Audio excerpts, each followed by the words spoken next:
Fala galera, tudo tranquilo? Bom, no vídeo de hoje é uma análise do episódio 3 de The Acolyte. Que episódio maneiro, tá galera? De novo, essa série ainda me surpreendendo.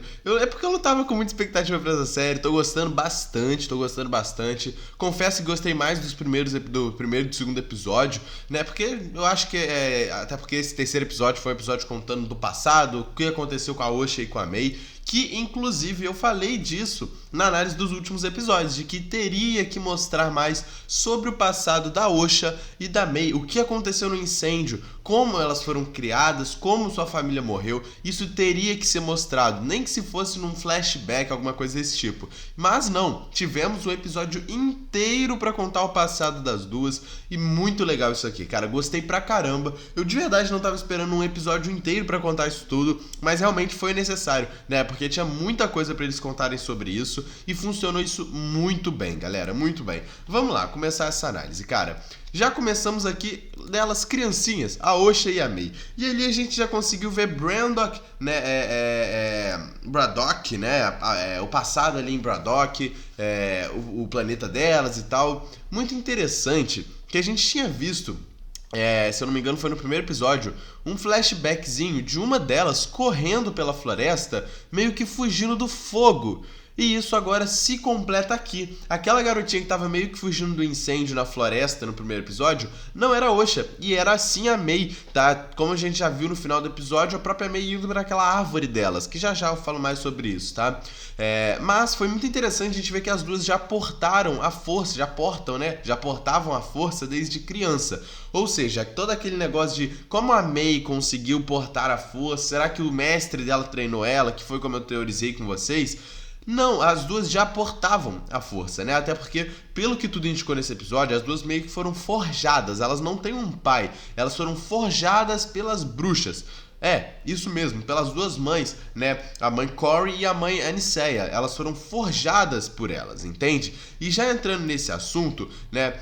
Foi muito interessante a gente ver a questão da mãe, tanto da mãe Corey quanto da mãe Aniceia, cara.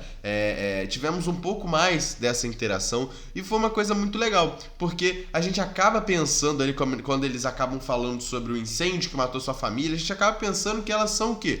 Uma família tradicional, né? Uma família tradicional. Mas não, elas são filhas de bruxas e forjadas. Ou seja, muito provavelmente elas foram criadas mesmo. Elas foram criadas como deu a entender mesmo esse episódio. Em si, sua força, tudo isso vem de bruxarias, entende? E isso explica, inclusive, o porquê que a Osha tem menos, né? Força, né? Ela porta um pouco menos da força, parece que ela entende menos da força do que a Mei, porque a Mei desenvolveu isso, né? A própria mãe Corey, ela puxou um pouco mais pro lado da Mei, porque viu que a Mei era do lado das bruxas, a Mei queria ser uma bruxa, entende? E a gente viu isso até com a mãe Aniceia também, que foi inclusive uma parte muito importante desse episódio, tá? Vale se ressaltar. Mãe Aniceia brilhou, tá? Apesar dela defender e ser a líder ali das bruxas, defender essa questão bruxa e tal, ela apoiou a Osha quando a Osha quis ir com os Jedi e ser treinada pelos Jedi. Isso foi muito interessante. Ver esse lado da mãe Aniceia aqui foi uma coisa muito, muito, muito legal mesmo, tá? E já falando sobre essa questão das cerimônias, galera, aquilo ali foi muito bom. Muito, muito bom mesmo, entende? Mostrando as bruxas, né, que estavam em decadência e começaram parece que ressurgirem mesmo com essa questão da força, tá? As cerimônias e a ascensão. O que é a ascensão e a cerimônia que eles tanto falaram nesse episódio? As bruxas, a mãe Aniceia, tanto falou nesse episódio. Basicamente, galera, pra deixar claro pra vocês, é o que elas estavam fazendo com a Osha e com a Mei. E o que elas estavam fazendo naquela cerimônia, aquilo ali era a ascensão. Elas estavam passando, né, a força para elas, pelo espírito delas, alguma coisa desse tipo, tá? Usando a bruxaria delas, e esse é um lado muito legal. Eu gosto muito desse lado de bruxaria em Star Wars. A gente tem pouco, né? A gente teve pouco. A gente viu, inclusive, recentemente na série, que eu também já fiz análise aqui no canal, né, Histórias de Jedi, a gente viu um pouco mais ali de bruxas e tal, essas questões. A gente viu recentemente também em Ahsoka. E é um lado que eu gosto. Eu particularmente gosto desse lado de bruxaria de Star Wars. E a gente tem bem pouco. E eu acho que nesse episódio trouxe muito bem isso, tá? E continuando, elas estavam passando ali pela Ascensão, que era aquela cerimônia que iria dar a força a elas. E por que a Mei talvez controle melhor a força do que a Osha? Porque a Mei terminou todo o seu processo ali. A Mei teve o processo de transição da força pra dentro dela e conseguiu terminar aquela cerimônia naquela ascensão. A Osha não. A Osha não, porque os Jedi acabam chegando no meio da sua cerimônia. Então, isso talvez explique o porquê da Osha portar um pouco menos, trabalhar menos com a força, ter menos ligação com a força do que a própria Mei, tá, cara? E ali quando os 4 Jedi chegam, né? A Mestre Indara, o Mestre Sol, o Kelnaka e o Torb, quando eles chegam ali, foi muito legal, porque a Mei, ela culpa esses 4 Jedi, esses 4 Mestres Jedi, pela morte da sua família. E a gente viu que, tem base nisso, né? Porque se os Jedi não tivessem chegado ali, se os Jedi não tivessem intervido a ascensão e a cerimônia, talvez a Osha não quisesse ser uma Jedi e aceitaria o seu destino de ser uma bruxa, entende? E aí tudo continuaria do jeito que era, todas ficariam vivas e tal. Dá pra entender esse lado da Mei de culpar os Jedi. E ela já matou a Indara, já matou o Mestre Torb e agora só falta o Kelnaka e o Sol. Como eu já falei na análise do episódio 2, acho que o Sol talvez possa até morrer, tá? No final dessa série, porque a série tá criando um apego muito grande a ele, tá? Já eu falo mais do Sol. Vamos falar agora do Mestre Torb, porque a gente teve um detalhe interessante aí nesse episódio. Ele meio que entrou em transe ali pelas bruxas, pela mãe Aniceia, né? Que deixou ele meio que em um transe ali com magia, com bruxaria.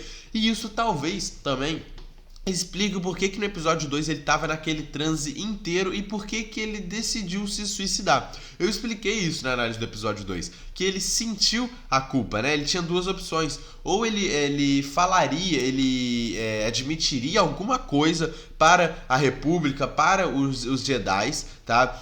Ou ele aceitaria pediria um perdão pra Mei e se suicidaria com aquele veneno. E foi o que ele fez. Ele pediu um perdão pra Mei e se suicidou com aquele veneno no episódio 2. O que isso talvez possa explicar? Por que ele, especificamente, entrou em transe e ele escolheu se matar no episódio 2? Isso a gente não sabe, a gente pode teorizar agora. Ele entrou nesse transe de bruxaria aqui nesse episódio e talvez ele ficou um bom tempo, inclusive. E a gente não sabe como funciona a bruxaria. Talvez ele ficou mais tempo do que a gente imagina. E talvez ali a mãe Aniceia possa ter, sei lá, passado alguma visão pra ele, alguma coisa desse tipo, ou só deixado mesmo ele em um transe e ele ter visto coisas ali que ele falou, caraca, o que a gente tá fazendo é errado. Ele achar que o que os Jedi estavam fazendo naquele momento era errado e eles teriam culpa pela morte de tudo, sabe? E por isso explicaria o perdão que ele pediu e se suicidou para a Mei no episódio 2. Talvez, isso é uma teoria que a gente acabou de criar aqui, né? Talvez isso explique um pouco. Cara, uma coisa muito interessante nesse episódio foi a gente ter visto a diferença entre a Mei e a Osha. A gente vê que claramente, desde o começo do episódio, a Mei sempre foi a mais focada e queria mesmo seguir o seu destino de ser uma bruxa, sabe? De seguir o destino das suas mães. Mas a Osha era diferente, a Osha era meio que desligada, a Osha não queria saber muito disso. E na primeira oportunidade, quando os Jedi aparecem, ela já vê sabre de luz, já vê os Jedi e fala, caraca, isso aqui é muito maneiro, cara, é muito maneiro. E, eles estão me oferecendo ajuda, eles estão me oferecendo treinamento. Por que não? Por que eu não aceitaria isso? Entende? Isso foi uma coisa legal da gente ver. Porque quando a gente vê no primeiro e no segundo episódio que a Mei, por exemplo, é a vilã, né, da série e ela está matando os Jedi, a gente pensa, ela era a conturbada das duas, sabe? Quando as duas estavam em treinamento de bruxaria e tal, a Mei com certeza era a conturbada que não queria saber de nada e virou uma rebelde. Mas não. A gente vê aqui nesse episódio que é ao contrário. Quem é a conturbada é a Osha. Ela não quer saber de nada. Ela não quer seguir o destino das bruxas. E quem se torna rebelde, assassina, não é ela, é a Mei. Então isso foi uma coisa muito legal, sabe? Ver que a Mei era disciplinada mesmo, entende? E acabou se tornando o que se tornou por causa do incêndio. Outro ponto muito interessante que trabalharam muito bem aqui, cara. O incêndio. Vamos lá. vamos lá.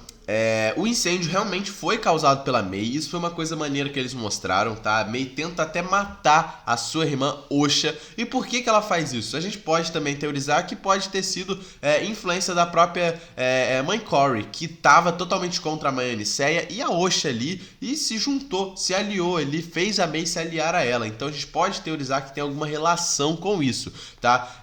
E ela tentou matar a sua irmã Osha e acabou matando toda a sua família. Ela era uma criança, tá? A Mei era uma criança, então não tem como ali, de fato, ela olhar e falar, caraca, eu matei ele, sabe? Atualmente, ela adulta, ela pode estar querendo esconder os sentimentos verdadeiros de que ela foi responsável pelo assassinato das bruxas e das suas mães, e não foi os Jedi os responsáveis, e ela não quer aceitar isso. E ela vai botar na frente dela que foi os Jedi. Enquanto ela não matar todos os Jedi, ela não vai conseguir se perdoar por tudo que aconteceu. Entende? Então dá pra entender essa culpa que ela joga no Sol, que foi quem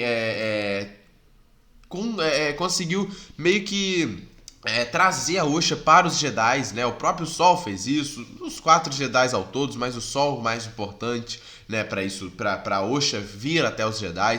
Então a gente entende a Mei querer culpar isso tudo, e a gente, assim como eu também entendo que a Mei sabe que os Jedi não têm culpa, mas ela só tá querendo cobrir esse pensamento, matando todos eles até todos não estarem mais aqui, entende?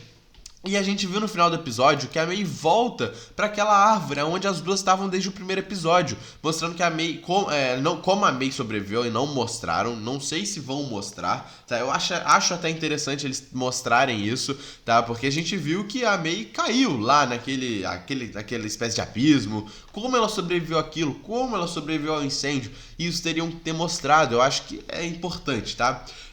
Mas outra coisa legal foi que a Mei chega até lá na esperança talvez de que a Osha esteja lá. Entendi que as duas conseguiram fugir mesmo desse incêndio e as duas se encontrariam na árvore, o que não aconteceu. E talvez a Mei tenha uma certa veja os Jedi como culpa também por isso. Roubaram a minha irmã, sabe? Só sobrou a minha irmã. Minha família toda morreu, só sobrou a minha irmã e ela não estava ali quando eu queria que estivesse. Então, por isso ela talvez jogue mais culpa ainda nos Jedi, sabe? Foi um episódio muito interessante pra gente entender esse lado da Mei, entender o porquê que ela culpa tanto os Jedi por causa disso. E no final do episódio também ali, nessa serinha da árvore, a gente vê que a Mei dá uma levantadinha de cabeça. Eu não sei se eles já vão mostrar como o mestre Sith da Mei achou ela. A gente, como eu falei, eu teorizei, né, que quem tirou ela dali foi ele, até porque não tem como ela ter saído de Brandok sozinha, né, e não tem como ela ter encontrado um mestre assim aleatoriamente avulso. Então eu acho que realmente, ali naquele momento, seu mestre Sith pega ela e leva ela pra começar a treinar, né, e se tornar meio que a gente já viu no primeiro e no segundo episódio. Comenta aí o que vocês acham, deixa o like aí no vídeo, se inscreve no canal. Tamo junto e é nóis, galera!